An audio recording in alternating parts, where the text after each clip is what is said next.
ప్రముఖ పుణ్యక్షేత్రమైన శ్రీ కాళహస్తీశ్వర స్వామి వారి దేవస్థానం నందు శ్రీ క్రోధినామ నూతన తెలుగు సంవత్సరం ఉగాది సందర్భంగా శ్రీ కాళహస్తీశ్వర స్వామి ఆలయం నందు విచ్చేసిన భక్తులకు శ్రీ కాళహస్తీశ్వర స్వామి వారి దేవస్థానం ధర్మకర్తల మండలి అధ్యక్షుడు అంజూరు తారక శ్రీనివాసులు, ఆలయ నిర్వహణాధికారి ఎస్వి నాగేశ్వరరావు సంయుక్తంగా భక్తులకు ఉగాది పచ్చడిని పంపిణీ చేశారు. దేవస్థానం ధర్మకర్తల మండలి అధ్యక్షుడు అంజూరు తారక శ్రీనివాసులు మాట్లాడుతూ,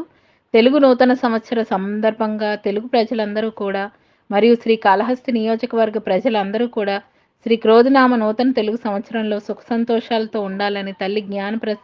ప్రసూనాంబ సమేత వాయులింగేశ్వరి యొక్క చల్లని దీవెనలు ఎప్పుడూ ఉండాలని మనస్ఫూర్తిగా కోరుకుంటున్నాను అని తెలియజేశారు. ఈ కార్యక్రమంలో దేవస్థానం అధికారులు, superintendent Nagabhushanam, temple inspector Sudarshan Naidu, Subrahmanyam మరియు అర్చకులు, భక్తులు తదితరులు పాల్గొన్నారు.